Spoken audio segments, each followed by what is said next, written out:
Slay! Ate, Diyos ko. Tinag niyo ko dyan, sis. Wala akong masabi sa transition. Walang halong eme, ate, ha. Yung pa kamay-kamay, tapos pa ganun-ganun. Tapos ito pa, nasa beat yung galawan niya.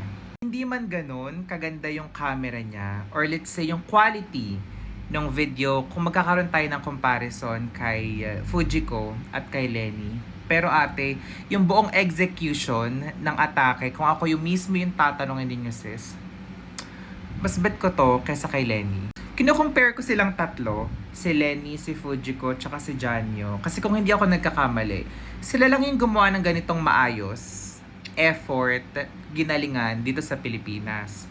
Yung iba, puro eme-eme lang, di ba? Parang joke time lang. So, hindi na natin isasama yung mga yun. Siyempre, para makita talaga natin kung sino yung pinaka-perfect, sino yung powerful, sino yung magaling, sino yung super